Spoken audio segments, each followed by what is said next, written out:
Hello everyone, welcome to my YouTube channel. कैसे हैं बेटा आप सब? पिछले वीडियो में जो पढ़ा था समझ में आया था? पिछले वीडियो में हम लोगों ने काफी सारी चीजों को कवर कर लिया था। अब हम लोग पढ़ेंगे बेटा, जैसे चेंज हम लोग पढ़ लिया था, चेंज के टाइप भी पढ़ लिए थे, चेंज में कितने टाइप्स होते थे ये भी जान लिए थे, फिजिकल और केमिकल। फिजिकल चेंज में क्या होता था? जहाँ पे न्यू सबस्टांस का फॉर्मेशन नहीं होता था। और केमिकल में क्या होता था? जहाँ पे न्यू सबस्टेंस का फॉर्मेशन होता था। ये इतनी बातें समझ में आ रही। एग्जाम्पल भी हम लोगों ने देख लिया था। हमारे आसपास बहुत सारे चेंज होते रहते हैं। अब हम लोग वहां से पहचान सकते हैं कि कौन फिजिकल होता है और कौन केमिकल होता है। ठीक, अब हम लोग बात करेंगे बेटा यहाँ पे मिक्सचर्स की। तो मिक्सचर्स कितने टाइप्स के होते हैं? टू टाइप्स के, homogeneous and heterogeneous. Homogeneous and heterogeneous को भी अच्छे से हम लोगों ने पढ़ लिया था। अब उसके टाइप्स हम लोग पढ़ेंगे। ठीक, अब यहाँ पर जैसे कि सोल्यूशंस क्या होता है, सस्पेंशन क्या होता है, कोलाइडल क्या होता है, इन सारी चीजों को हम लोग कवर करेंगे।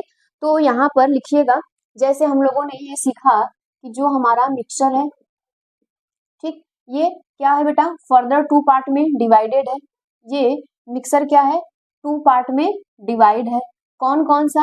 होमो है, अगर हम लोग बात करें तो होमोजीनस मिक्सर। और यहाँ पर कौन है नेक्स्ट? हेट्रोजीनस है, हेट्रोजीनस होता है। ठीक, अगर मैं यहाँ पे बोलूं तो जो तुम्हारा हेट्रो होमोजीनस है, ये क्या है बेटा? फर्दर डिवाइडेड है। इसका अर्थ कौन सा है? इसमें सोल्यूशन हम लोग पढ़ते हैं। ठीक, इसमें सॉल्यूशंस पढ़ते हैं और सॉल्यूशन में कौन? ट्रू सॉल्यूशन होता है। ठीक है, इसको क्या कहते हैं हम लोग? ट्रू सॉल्यूशंस कहते हैं। अगर मैं बात करूं इसकी, हेट्रो की मैं बात करूं, तो हेट्रो क्या होता है बेटा? ये भी फर्दर टू पार्ट में डिवाइड होता है। ठीक, पहला कौन होता है? सस्पेंशन। सस्पेंशन, ये सब एग्जाम्पल है, क्या है? सस्पेंशन। और दूसरा इसमें कौन होता है? कोलाइडल। ठीक, या कोलर्स भी कह सकते हो, कोई दिक्कत नहीं है, कोलाइडल कह लो या कोलर्स। अब ये टू पार्ट्स में डिवाइडेड है। हम लोग पहले मिक्सर सीखा। मिक्सर्स के बाद हम लोग जानते थे कि मिक्सर क्या है बेटा? टू पार्ट में डिवाइडेड है, homogeneous mixer and heterogeneous mixer. अगर फिर मैं बात करूं तो यहाँ पे होमो में हम लोग किसकी बात करेंगे? सोल्यूशंस को पढ़ेंगे। और अगर मैं हेट्रो की बात करूं तो हेट्रो क्या होता है? फर्दर टू पार्ट में है, एक सस्पेंशन है, एक कोलाइडल है। हम लोगों ने वहां पर भी सीख लिया था, जब हम लोग बेटा यहाँ पे कंपाउंड और मिक्सचर्स की बात कर रहे थे, तो हम लोग ये भी जान रहे थे कि जहाँ पे आप बोल सकते हो सेपरेटिंग लेयर, सेपरेट लेयर कहाँ पे बनता था। तो कोलाइडल को भी देखे, सस्पेंशन को भी समझा था। अब हम लोग इसके आगे पढ़ेंगे कि यहाँ पे सोल्यूशंस क्या होते हैं।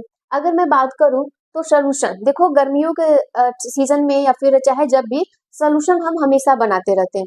चाहे वो होमो हो सकता है, चाहे वो हेट्रो हो सकता है, अलग अलग प्रकार के सोल्यूशन हम लोग देखते हैं। अब इस बात की जा रही है ट्रू सॉल्यूशंस की। अगर मैं बात करूं बेटा सॉल्यूशंस की, तो सॉल्यूशंस क्या होता है? सॉल्यूशन यहाँ पर लिया जाता है कि आप बोल सकते हो टू आर मोर सबस्टेंस को जब हम लोग आपस में मिलाते हैं, लेकिन वो होमोजीनियसली होते हैं। वो क्या होते हैं बेटा? होमोजीनियसली होते हैं। उसी को हम लोग क्या कहते हैं यहाँ पे? ट्रू सॉल्यूशंस कहते हैं।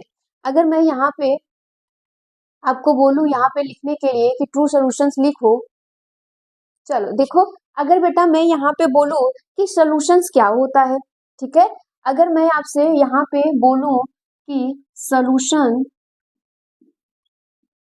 सॉल्यूशन क्या होता है, इसी को हम लोग क्या कहते हैं? ट्रू सॉल्यूशंस के नाम से भी जानते हैं। ठीक है, अगर मैं आपसे पूछूं कि यहाँ पे ट्रू सॉल्यूशंस क्या होता है, तो आप क्या लिखते हो? A solution is a homogenous mixture. क्या लिखेंगे बेटा यहाँ पे? A solution, a solution is a homogenous, homogenous mixture, homogenous mixture of two or two, यहाँ पे क्या होगा बेटा? Two, two or more, more two or more substance. ठीक, टू आर मोर सबस्टेंस। अब दो या दो से अधिक सबस्टेंस को हम लोग मिलाते हैं तो हमारा क्या बनता है? सॉल्यूशंस बनता है। लेकिन ये होमोजेनस होता है। कैसा? होमोजेनस मतलब यूनिफॉर्म होते हैं, यूनिफॉर्म। ये चीजें हम लोग सीख चुके हैं, मतलब इसमें कोई भी सेपरेटिंग लेयर नहीं होती है, जिस प्रकार से भी बनाए। फॉर एग्जाम्पल की बात कर लें, अगर मैं बेटा एग्जाम्पल की बात करूं तो शुगर वाटर, है ना, या फिर शुगर सॉल्यूशंस कह लो, कोई दिक्कत नहीं है। शुगर सॉल्यूशंस एंड क्या होता है? Salt water. ठीक, साल्ट वाटर। अगर मैं और कुछ बोलूँ तो यहाँ पे soft drink, soft drink, soft drink. और अगर मैं बोलूँ यहाँ पे तो टी, कॉफी, ये सब, ठीक, टी, कॉफी, ये सब क्या होते हैं बेटा यहाँ पे? सॉल्यूशंस होते हैं। क्या है? सॉल्यूशंस हैं। अब इसमें आपको कोई भी दिक्कत नहीं होगा कि हम लोग सॉल्यूशंस किसको कह रहे थे।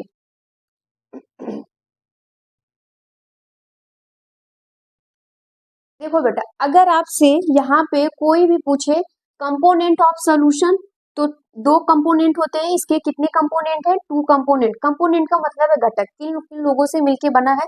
तो पहला होता है सॉल्वेंट, दूसरा होता है सॉल्यूट। सॉल्वेंट कौन होता है? जिसका अमाउंट ज्यादा होता है, मतलब ये लार्ज अमाउंट में होता है, और ये क्या करता है बेटा? ये अपने अंदर सॉल्यूट को घोलने की प्रॉपर्टीज रखता है, डिसॉल्व करने की ये प्रॉपर्टीज रखता है। और सॉल्यूट क्या होता है? जिसका अमाउंट कम होता है और वो सॉल्वेंट के अंदर डिसॉल्व होने की प्रवृत्ति को रखता है। ये चीजें क्लियर हो रही? अगर आपसे कोई भी पूछे कि यूनिवर्सल सॉल्वेंट क्या होता है, तो वाटर।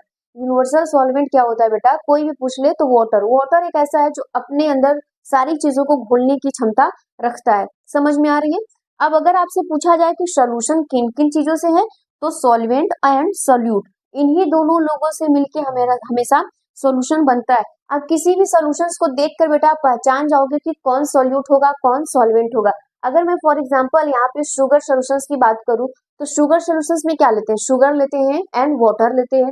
क्या करते हैं बेटा? हम लोग मान लीजिए कि 200 ml क्या किया यहाँ पे हम लोगों ने, वाटर ले लिया और उसमें हम लोग शुगर को ऐड कर रहे हैं। तो 5 ग्राम हो सकता है, 10 ग्राम हो सकता है, कितना भी हो सकता है। हमेशा क्या रहेगा? सॉल्वेंट से कम रहेगा। ये आप पहचान सकते हो, है ना। लेकिन कई कई केस में हो सकता है कि आप इसको नहीं भी पहचान सकते कि कैसे ये होगा। अगर मैं बात करूं जैसे alcohol and water, alcohol and water, भाई वो पीने वाले पे डिपेंड करता है ना कि उसमें कौन किसको ज्यादा मिलाएगा, इसको ज्यादा मिलेगा कि इसको ज्यादा मिलेगा, कि वाटर ज्यादा रहेगा कि एल्कोहल रहेगा। तो कई कई चीजों में, लेकिन हम लोग अगर सॉलिड और लिक्विड के केस में पहचान सकते हैं। ठीक है, जहां तक नोट करिए, फिर हम लोग आगे बढ़ते हैं बेटा।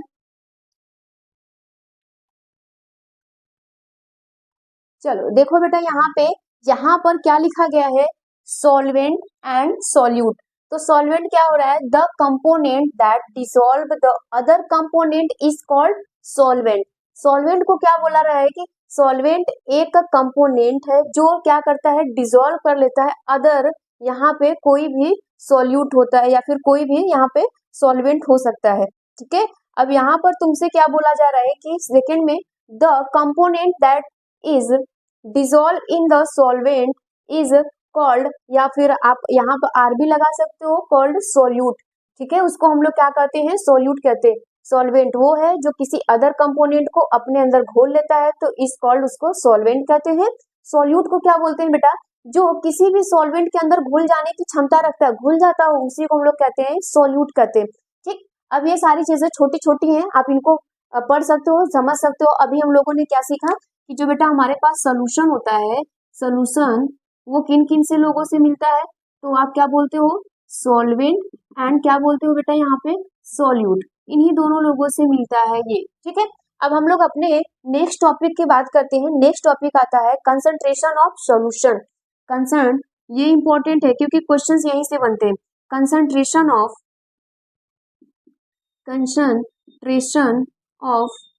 सॉल्यूशन। कंसंट्रेशन ऑफ सॉल्यूशंस की कैसे मैं बात करूं, कैसे हम लोग इसको पहचानेंगे? आ जाओ, इसको पहले सीखते हैं। यहाँ पर ये बोला जा रहा है कि कंसंट्रेशन ऑफ सॉल्यूशन, कोई भी हमारे पास एक सॉल्यूशन है, वो कंसंट्रेट है या डाइल्यूट है, उसको हम लोग कैसे पहचानेंगे? देखो, हिंदी में कहते हैं कंसंट्रेट का मतलब सांद्र, और डाइल्यूट को कहते हैं तनु। तनु का मतलब हल्का, तनु का मतलब हल्का होता है। अगर मैं आपको 2 गिलास है, एक गिलास में मैं क्या करूँ? चीनी और पानी का घोल नॉर्मल जो हम लोग पीते हैं वो दे दूं, एक गिलास में मैं वो करूँ शीरा, मिठाई का जो सिरका सीरा होता है वो, है ना, बहुत कंसंट्रेट होता है ना, किसको तुम आसानी से पी लोगे? किसको तुम आसानी से पी लोगे? देखो, कुछ खतरनाक टाइप के होंगे तो बोलेंगे कि हम दोनों पी लेंगे, है ना। लेकिन अगर बोला जाए तो आप आसानी से किसको पी लोगे? जो शुगर एंड वाटर का होगा, जो नॉर्मल हम लोग घोल के पीते हैं वो, क्योंकि वो थोड़ा कम मीठा होता है, आसानी से उसको हम लोग पी लेंगे। और कुछ सीरा भी होंगे, डायरेक्ट उनको मिठाई से मतलब नहीं, सीरा ही दे दो हम पी लेंगे। ठीक है, एक आध 2 गिलास दे दो पी लेंगे।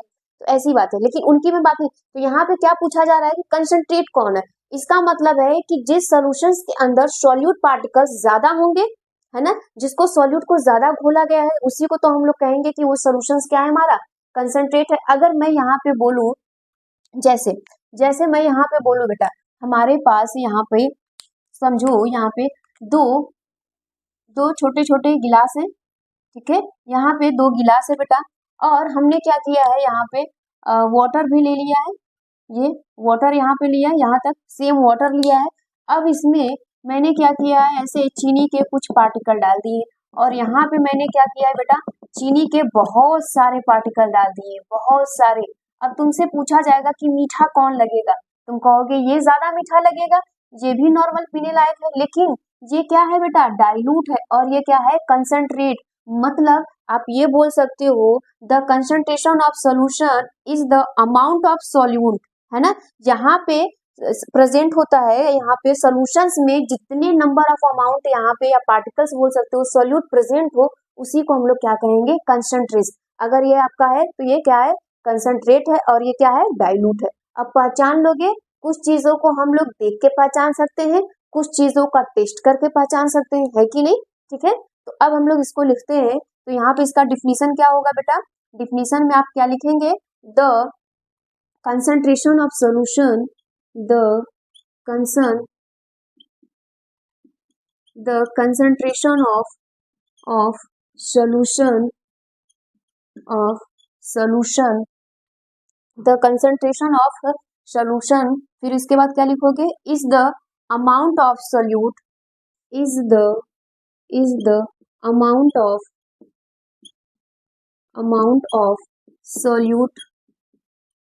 solute present in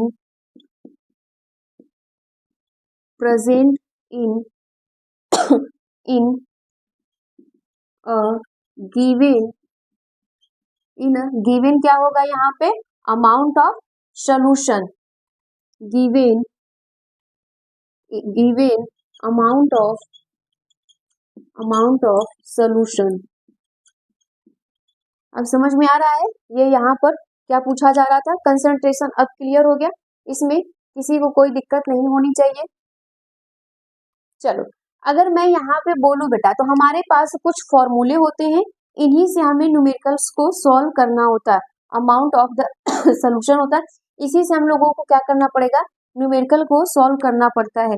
आप एनसीईआरटी में देखोगे तो ये तीनों फॉर्मूले दिए रहेंगे, mass by mass percent of solution, ठीक, इजिकल टू क्या होता है यहाँ, मास ऑफ सोल्यूट, ठीक है, यहाँ पे क्या रहेगा बेटा, मास ऑफ सोल्यूट अपॉन में क्या रहेगा, मास ऑफ सोल्यूशन रहता है यहाँ पे, ठीक। ये सब चीजें एनसीईआरटी में दिया हुआ है, और परसेंटेज पूछा है तो इंटू 100 हो जाएगा। अगर मैं यहीं पे दूसरी बात बोलूं, दूसरा कौन सा दिया है, ठीक, दूसरा यहाँ पे दिया रहता है मास बाई वॉल्यूम। जब यहाँ पे वॉल्यूम में दिया हो, ठीक है, वॉल्यूम परसेंटेज ऑफ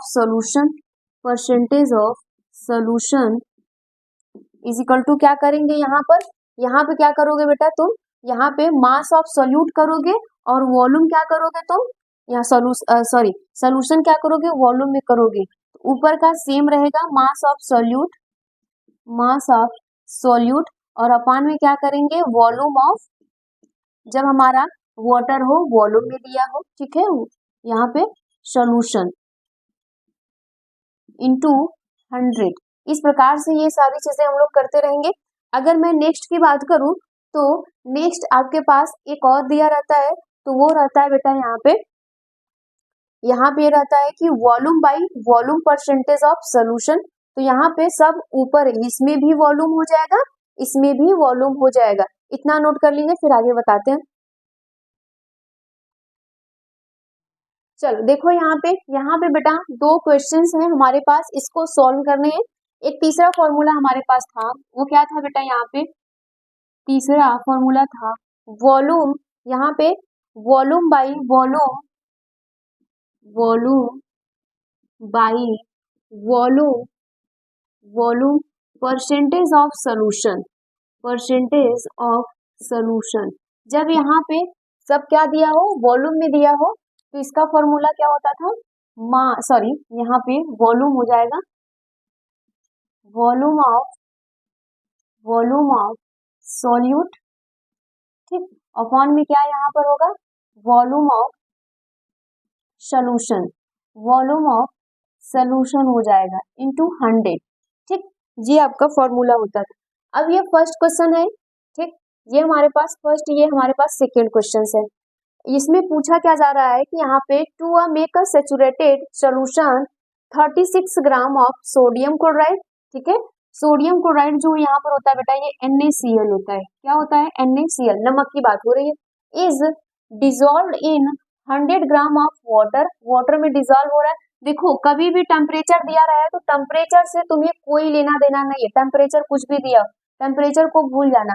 आज जब हम लोग इसको सॉल्व करेंगे फर्स्ट वाले क्वेश्चंस को, यहाँ पे देखो, यहाँ पे हम लोग इसको सॉल्व करेंगे तो यहाँ पर क्या लगाएंगे, पहले तुम्हारा फॉर्मूला याद होना चाहिए।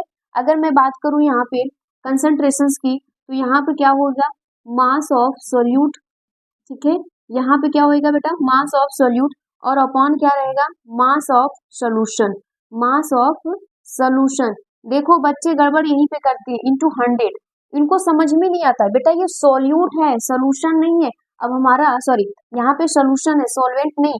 अगर मैं बात करूं यहाँ पे जो हमारा सोल्यूशन होता है वो किससे मिलके बनता है, सॉल्वेंट, सॉल्वेंट प्लस सॉल्यूट, इन्हीं दोनों लोगों से मिलके बना होता है, ठीक है। अगर जिसकी अमाउंट मात्रा कम है उसको हम लोग क्या करते हैं यहाँ पे सॉल्यूट, तो यहाँ पे ये सॉल्यूट हो गया। अब ये वाटर है, इससे ज्यादा है ना, तो ये 100 है तो इसको हो गया, तो यहाँ पे इसको प्लस कर दो, कितना आएगा यहाँ पे 136 आ जाएगा यहाँ पे, तो यहाँ पे वही लिखना है। अगर इसको हम लोग सॉल्व करेंगे तो यहाँ पे क्या आएगा 36 अपॉन में क्या हो जाएगा 136 इंटू 100 कर देना। अब तुम्हें तो आता होगा, इसको सॉल्व करके प्लीज कमेंट में आंसर जरूर बताना, ठीक है, इसको सॉल्व करना। अब इसी तरह से दूसरे वाले का भी होगा, दूसरे वाले का आंसर यहाँ पर, ठीक है, दूसरे वाले का अगर हम लोग देखें तो इसने क्या दिया है बेटा, मास बाय मास परसेंटेज आपसे पूछा है, मतलब यही फॉर्मूला, इसमें भी वही चीज करना है। क्या करना है यहाँ पे देखो दिया है, a solution contain 60 gram of sugar, यहाँ पे शुगर कितना है 60 ग्राम है, ठीक है, 60 ग्राम, इन 480 ग्राम ऑफ वाटर, मतलब ये जाहिर सी बात है इसने तुम्हें बता दिया कि भाई मैं सॉल्यूट हूँ और मैं सॉल्वेंट, क्योंकि मेरी मात्रा जो है, अमाउंट जो है वो ज्यादा है, इसकी कम है, तो यहाँ समझ में आ गया। तो वही चीज करना है, फिर से कंफ्यूजन नहीं होना, इन दोनों को जोड़ोगे तभी तुम्हारा सोल्यूशन आएगा इस फॉर्मूले में रखने के लिए। तो दूसरे वाले फॉर्मूले के लिए हम लोग क्या करेंगे, ऊपर तो हमारा हो जाएगा, फॉर्मूला तो वही रहेगा, तो ऊपर क्या लिखोगे बेटा, यहाँ पे दूसरे वाले के लिए बोल रहे हैं, ऊपर यहाँ पे लिखोगे 60 लिखोगे, और इन दोनों को हम लोग जोड़ेंगे तब तो सोल्यूशन आएगा इस फॉर्मूले में रखने के लिए। तो यहाँ पर हम लोग इसको क्या करेंगे बेटा, जोड़ेंगे, अगर यहाँ पे रखोगे तो यहाँ पे क्या हो जाएगा 480, फिर प्लस करके 60, फिर यहाँ पे क्या कर दोगे, इनको जोड़ोगे तो कितना आ जाएगा यहाँ पे बेटा, यहाँ पे अगर हम लोग इसको जोड़ेंगे तो यहाँ पे कितना आएगा, देखो 60 आ जाएगा, इनको जोड़ोगे तो 0 हो जाएगा, है ना, यहाँ पे कितना आएगा 0 हो जाएगा, और इसको अगर हम लोग जोड़ रहे हैं तो यहाँ पे कितना आएगा 4 होएगा, है ना, 14 होएगा, फिर यहाँ पे क्या करोगे 5, ये इस प्रकार से होगा। अब आपको पता है कि क्या करोगे, यहाँ पे से इसको काट दो, खत्म हो जाएगा, तो बचेगा क्या, यहाँ पे इसको भी काट सकते हो, 9 हो जाएगा, तो ऊपर क्या आ जाएगा, ये खत्म हो जाएगा ना, तो यहाँ पर कुछ इस प्रकार से आ जाएगा। इसका भी आंसर आपको बताना है, कमेंट में इन दोनों को सॉल्व करके आंसर बताना है। ये लिख के रख लो, ये तुम्हारे CBSE वाले हर स्कूल में ये पूछे जाते हैं, इस प्रकार के क्वेश्चन, एक क्वेश्चन आपको जरूर मिलेगा, यही सब चीजें पूछा जाएगा, बस डेटा बदल देगा, यहाँ पे कुछ और रख देगा, यहाँ पे कुछ और रख देगा, सॉल्व करने का तरीका यही है बेटा, बस सब कुछ करना है, यहाँ पे दिक्कत मत करना। यहाँ पे जो सोल्यूशन होगा ना, ये सोल्यूशन आपको पता करना पड़ेगा, सॉल्वेंट एंड सॉल्यूट से मिलके बना है, तो इन दोनों को जोड़ के तब यहाँ पे इसकी वैल्यू रखेंगे, ठीक है, नोट कर लीजिए इसको।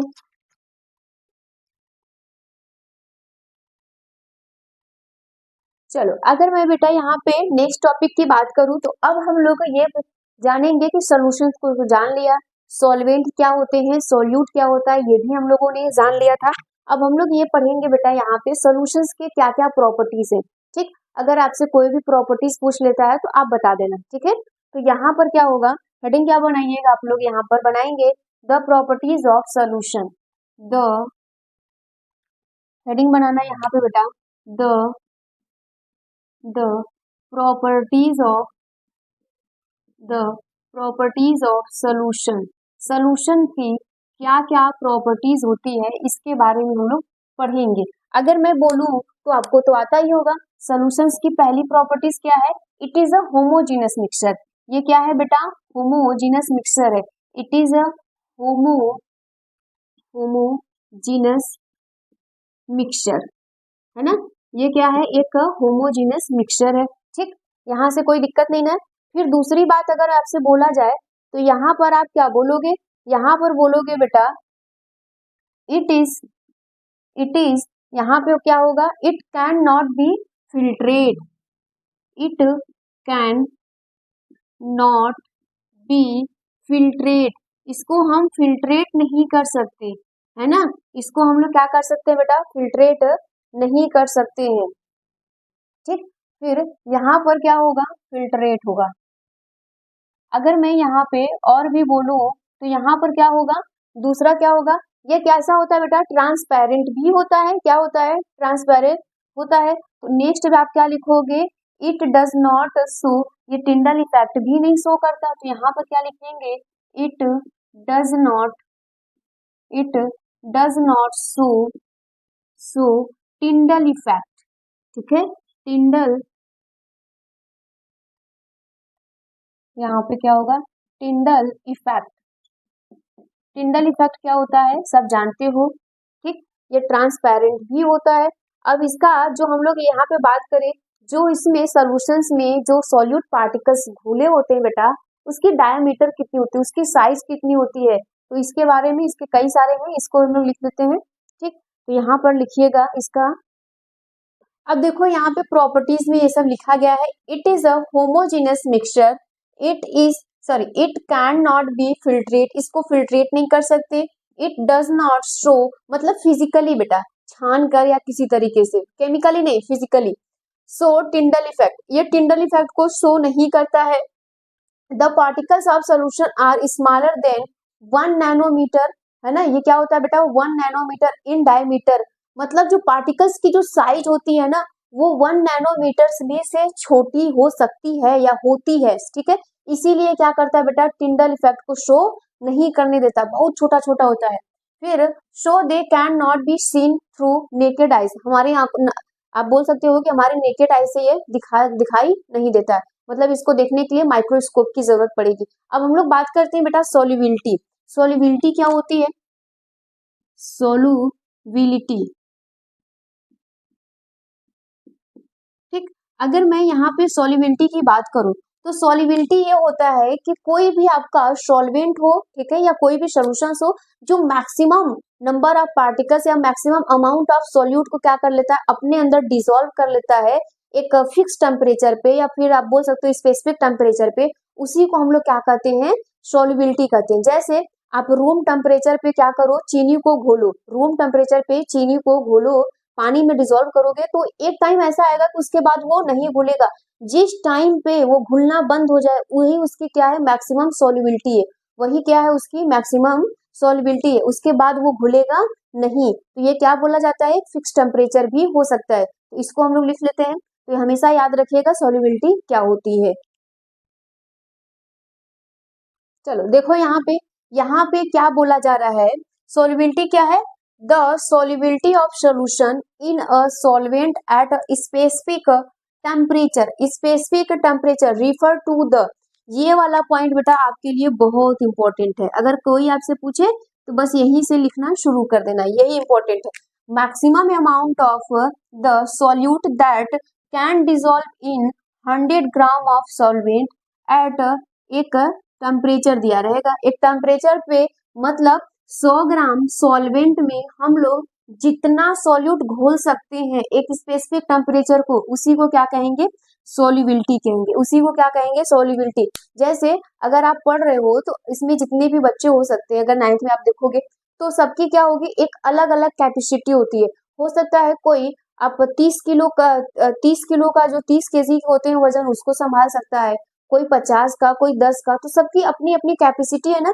तो सोल्युबिलिटी भी वही बोलता है कि एक स्पेसिफिक मुझे रूम टेम्परेचर दे दो, ठीक है, मुझे रूम टेम्परेचर दे दो, और उसमें मैं मैक्सिमम नंबर ऑफ पार्टिकल या मैक्सिमम अमाउंट ऑफ सोल्यूट जितना भी घोल सकता हूँ उतना ही घोल दूंगा, वही मेरी क्या है, सोल्युबिलिटी है, वही मेरी क्या है बेटा, सोल्युबिलिटी है। तो इसका मतलब ये है कि अगर हम टेम्परेचर बढ़ाएंगे तो सोल्युबिलिटी बढ़ जाएगी, यस। अगर हम यहाँ पर बेटा टेम्परेचर जो होगा, अगर हम टेम्परेचर को बढ़ाएंगे तो सोल्युबिलिटी क्या हो जाएगी, बढ़ जाएगी। यही मतलब होता है ना। देखो शादी ब्याह में जब जाते हो तो केमिस्ट्री भी सीखा करो। अगर वहां पे देखो मिठाई बनाते हुए सबने देखा होगा, तो वो क्या करते हैं बेटा, एक बोरा का चीनी लेके पूरा कढ़ाई में, पैन में डाल देते हैं, फिर क्या करते हैं, उसके जीवन में आग लगा देते हैं, खुशी तो देखी नहीं जाती, ठीक। तो फिर क्या होता है, टेम्परेचर जितना ज्यादा बढ़ाते हैं उतनी तेजी से क्या होता है, चीनी घुलना शुरू हो जाता है ना। बस यही रीजन है कि वहां पे मैक्सिमम अमाउंट में घुलना होता है, और यहाँ पे हमें रूम टेम्परेचर में काम करवाना है, ठीक है। कभी भी जाना तो केमिस्ट्री को याद रखना, देखा करो, ठीक है। क्लियर हो गया, यहाँ तक इसको नोट कर ले। चलो अब हम लोग इसकी बात करते हैं बेटा, सेचुरेटेड एंड अनसेचुरेटेड सॉल्यूशंस की, कि सेचुरेटेड सॉल्यूशंस क्या होता है और अनसेचुरेटेड सॉल्यूशंस क्या होता है। बहुत इजी है, सिंपल तरीके से हम लोग समझेंगे। देखो, a saturated solution refer to a solution where no additional solute can be dissolved at a specific temperature। एक स्पेसिफिक टेम्परेचर है, एक फिक्स टेम्परेचर है, समझो जरा। यहाँ पे ये जो कहानी लिखी गई है इससे पहले तुम समझो। ये यहाँ पे अगर मान लो कि हमारा जो रूम टेम्परेचर होता है वो 25 डिग्री सेल्सियस होता है, कितना, 25 डिग्री सेल्सियस है, और इसमें हमने क्या किया है, यहाँ पर 100 ml वाटर ले लिया है, ठीक है। यहाँ पे 100 ml या 100 ग्राम भी कर सकते हो, कोई दिक्कत नहीं है। यहाँ पे वाटर हमने लिया है, और हम यहाँ पे एक चम्मच चीनी डाले, घुल गया, दूसरा डाले, घुल गया, तीसरा भी डाले, वो भी घुल गया, चौथा भी डाले, घुल गया, पांचवा जैसे चम्मच डाले, ये घुलना बंद हो गया। ये क्या हुआ, घुलना बंद हो गया। मतलब कि ये सेचुरेटेड है, क्या है, सेचुरेटेड है। एक फिक्स टेम्परेचर पे जितना मैक्सिमम अमाउंट वो घोल सकता था बेटा, उसने घोल दिया, उसके बाद उसने घोलना बंद कर दिया, तो उसी को हम लोग क्या कहेंगे, सेचुरेटेड कहेंगे, ठीक है। Additional solute can be dissolve at a specific temperature. यहाँ पे नो मतलब इससे और अधिक आप नहीं घोल सकते। तो अब यहाँ पे समझो दूसरा क्या कह रहा है, unsaturated solution refer to a dissolve, refer to solution where more solution can be dissolved at a specific temperature। यहाँ पे तुम और भी क्या कर सकते हो, घोल सकते हो। जैसे यहाँ पे क्या होता है बेटा, 20 degree Celsius maximum 31 gram of potassium nitrate can be dissolve in 100 gram of water, ठीक, 100 ग्राम ऑफ वाटर। तो यहाँ पे क्या होता है बेटा, ये 20 डिग्री टेम्परेचर पे यहाँ पे क्या करता है, जो पोटेशियम नाइट्रेट है वो 31 ग्राम है और 100 ग्राम में आसानी से घुल जा रहा है। This is done. ये क्या हो रहा है बेटा, यहाँ पे डन हो गया, ठीक। ये सेचुरेटेड है और यहाँ पे नहीं घुल रहा है। यहाँ पर समझो हमने क्या किया, 20 डिग्री सेल्सियस जो टेम्परेचर था, इस पे हम लोग क्या देख रहे हैं, इस पे हम लोग देख रहे हैं कि इसमें क्या हो रहा है बेटा, 20 ग्राम ही जो पोटेशियम नाइट्रेट है वो 100 ग्राम क्या हो रहा है कि वाटर में डिसॉल्व कर रहा है। बाकी का कितना बचा, यहाँ पे 11 ग्राम तो बच गया ना। यहाँ पे क्या हो रहा है, 11 ग्राम यहाँ पे बच गया, डिसॉल्व नहीं किया स्पेसिफिक टेम्परेचर पे। इसी को हम लोग सेचुरेटेड एंड अनसेचुरेटेड सॉल्यूशंस कहते हैं, ठीक है। तो यहाँ तक उम्मीद है कि समझ में आया होगा, ठीक। अब इसके बाद हम लोग नेक्स्ट वीडियो में आगे की क्लासेस पढ़ेंगे, आगे की जो टॉपिक होगी उसको कवर करेंगे। क्वेश्चंस को सॉल्व कर लेना, जो क्वेश्चन है एनसीईआरटी में जो क्वेश्चन है उसको कोई भी डाउट होगा तो कमेंट में जरूर बताना। Thank you.